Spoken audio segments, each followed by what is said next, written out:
Pemirsa, Anda kembali menyaksikan Create Up bersama saya Prisa Samudatu dan rekan saya Wiki Adrian, dan kali ini kami akan membahas mengenai industri kreatif di pasar domestik, dan sudah bergabung melalui video conference ada Mbak Dina Adelia. Beliau adalah owner dari Ayumu Genduts Art Merchandise. Apa kabar Mbak Dina? Halo, kabar baik. Baik, terima kasih sudah bergabung bersama kami ya. Nama bisnisnya betul ya, Ayumu Genduts ya? Benar sekali, Ayumu Ini Genduts. sangat-sangat catchy. Apa sih yang menginspirasi pendirian Ayumu Genduts sendiri, Mbak Dina?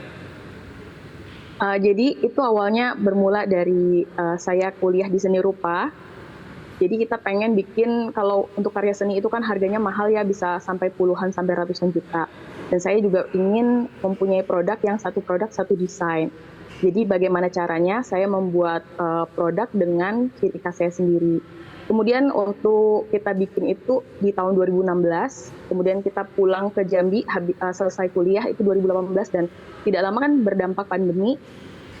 Saya membuat banyak ternyata pengrajin di Jambi yang terdampak pandemi. Jadi ketika penjualan itu, khususnya bakul bambu, mereka tidak dapat menjual, bahkan terhenti gitu. Jadi ibu saya yang sudah pernah mengangkat purun bilang, kenapa kamu tidak mengangkat bakul bambu sebagai media untuk bikin art merchandise atau merchandise seni itu. Jadi saya sama ibu saya membuat art merchandise ini sendiri gitu. Jadi kita lukis yang biasanya bakul bambu itu di Desa Rantau Panjang hanya digunakan sebagai untuk wadah melayat.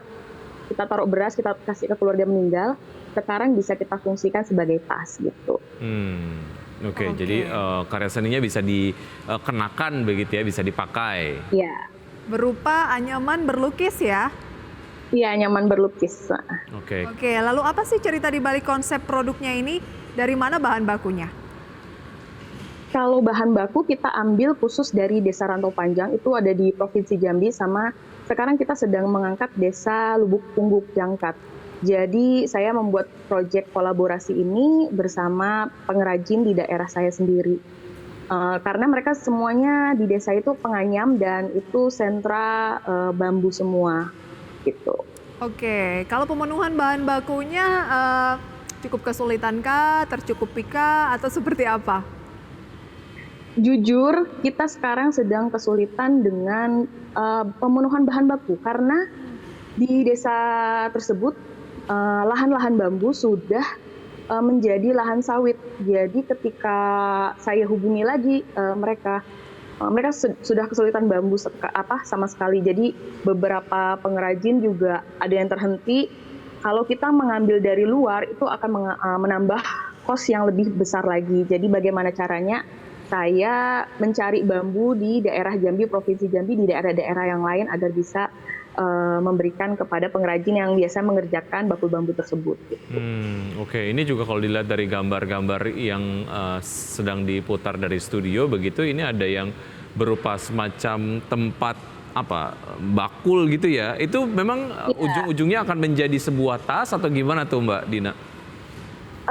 Kita sekarang fokus membuat tas karena waktu pertama kali saya buat itu di Jambi, bakul bambu itu selama 1 tahun kita tidak ada penjualan karena dipasarkannya di Jambi. Tapi setelah saya ikut kurasi dari kementerian, waktu itu kita dari Kemenparekraf, ternyata antusias di Jakarta itu pasarnya lebih luas ya. Jadi kita itu hari kedua itu langsung sold out. Kemudian kita banyak masuk diundang ke galeri gitu untuk menyetok tas-tas bambu lukis ini gitu. Wow, seru juga ya. Kayaknya kalau lihat eye catching gitu, warnanya juga seru-seru. Jadinya tuh langsung sold out, Wiki. Betul, karena sangat menarik sekali dari lukisannya. Ini kalau bikin satu produk jumlahnya adalah satu aja gitu ya, nggak kemudian dibuat beberapa, karena kan itu lukisannya juga handmade. Nah itu challenge-nya gimana sih? Nanti mungkin bisa cerita Mbak Dina usaha jeda berikut ini. Dan pemirsa tetap bersama kami, usaha jeda kami akan segera kembali. Ya, terima kasih pemirsa Anda kembali bersama kami dan masih bersama dengan owner Ayumu Genduts Art Merchandise, ada Dina Adelia. Oke. Ya, namanya unik, habis itu desainnya juga unik. Tadi sempat dibahas satu desain, satu produk ataupun satu jumlah begitu ya. Itu ada challenge sendiri nggak? Misalnya untuk menemukan inspirasinya gitu. Karena kan kalau untuk ide melukis di satu buah produk gitu, itu kan nggak bisa diaplikasikan di produk berikutnya secara sama gitu. Artinya kan memang harus terus berkreasi gitu. Nah mungkin Anda bisa sampaikan mengenai hal ini, Mbak Dina. Kalau untuk desain sendiri, karena kita memang konsepnya satu produk satu desain, lebih ke challenge-nya adalah desainnya. Waktu dulu awal saya itu mengangkat dekorasinya biasanya itu tentang budaya Jambi khusus. Tapi sekarang karena kita sudah produknya udah nasional, kita banyak dari customer itu bisa nggak bikin dengan budaya Indonesia.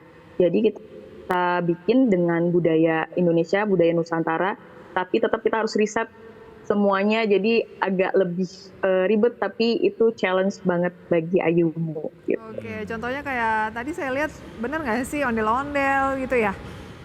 Ya, bener banget. Pokoknya lebih kaya dan lebih variatif ya. Nah, kemana saja sih pemasaran produknya secara nasional? Kan tadinya di Jambi kali ya, kemudian sekarang secara nasional. Dan ada upaya dong ya, gimana biar bisa merambah mancanegara. Benar. Kalau untuk itu karena kita sering ikut pameran, kita sudah ada di alun-alun Indonesia GI, kemudian ada di Bali, dan juga banyak dari pembeli orang asing untuk biasanya custom. Kita bisa custom gitu. Kayak pengen lukisannya seperti apa gitu atau apa objek lukisannya bisa tapi dengan gaya Ayumu Gendut sendiri gitu ya? Benar Bang, ya. Oke, soal kualitasnya gimana? Ini kan saya ngebayanginnya kalau ngelukis di atas bambu gitu dalam waktu bertahun-tahun takutnya lukisannya ngeletek gitu misalnya. Nah ini ada metode-metode khusus nggak yang kemudian ditempuh supaya secara kualitas ataupun mungkin keawetan dari lukisannya sendiri di media bambu ini tetap bertahan gitu di waktu yang lama? Jadi memang karena basicnya memang lukisan ya, jadi untuk penggunaan juga kita harus hati-hati. Jadi tidak penggunaan yang sehari-hari mungkin ketika acara-acara saja itu bisa digunakan. Kemudian juga sekarang karena kemarin kita banyak permintaan untuk keluar negeri, tapi kita terbatas dengan material, terutama khususnya cat. Kami sedang riset untuk membuat dari bahan alami di atas bambu seperti itu. Oh, berapa kisaran harganya? Itu tergantung ukuran sama di detail desainnya, itu dari sekitar 250 sampai 1,5. Oh, masih terjangkau lah ya. Oke, baik. Khususnya Ini untuk mahasiswa juga mungkin. Ya, untuk sebuah produk yang memang memiliki kekhususan dan juga keunikan tersendiri ya. Oke. Mbak Dina, target ke depan seperti apa dari Ayumu Gendut? Targetnya untuk bisa membuka lapangan pekerjaan ya, karena jujur untuk mencari pekerjaan dengan kecintaan seni rupa itu sulit, itu tantangannya terutama di daerah itu sulit sekali. Semoga saya bisa membuka lapangan pekerjaan. Kemudian kita memang ingin bikin art dan galeri sendiri dan studio sendiri untuk art merchandise khusus saya sendiri, dan semoga saya bisa keluar produknya langsung ke luar negeri. Gitu. Amin. Oke. Baik, Bisa Mbak dipesan Dina. online kah? Kenapa? Bisa dipesan online? Oh bisa, kita cuma menggunakan Instagram. Jadi buat teman-teman yang mau itu bisa cek langsung Instagram kita. Siap, Mbak Dina. Terima kasih sudah bergabung bersama kami. Sukses dengan target-targetnya ke depan ya. Thank you, Ya, sampai terima jumpa. kasih. Wah, menarik ya kalau Ya. berbicara mengenai industri kreatif. Dan juga berkaitan dengan fashion. Oke, sebelum kita akhiri pemirsa, kita akan update terlebih dahulu pergerakan dari IHSG dari awal pembukaan sesi 1 hingga saat ini dapat Anda saksikan di layar televisi untuk IHSG. Indeks harga saham gabungan saat ini pemirsa terpantau bergerak menguat 0,38%, 6.955 naik 28 poin dengan nilai tukar rupiah terhadap dolar Amerika Serikat masih melemah 0,2%, 15.711. Sementara itu saham-saham yang masuk ke dalam jajaran top gainers ini nampaknya brand masih terus menguat signifikan gitu ya pasca IPO-nya beberapa waktu yang lalu dan juga sempat dibahas di Market Buzz. Ada STRA, kemudian juga ada Jawa, ada PCAR, ada Archie, MPXL, Sini, BRMS, dan juga SGER. Kemudian top losersnya ada Koka, WIRG, Meta, Slis, Wood, DRMA, GoTo, dan juga Prim. Itu dia pemirsa ya update-nya, tapi lagi-lagi karena ini masih pukul 9:29 masih tetap mengalami perubahan tentunya sampai dengan penutupan sesi pertama nanti.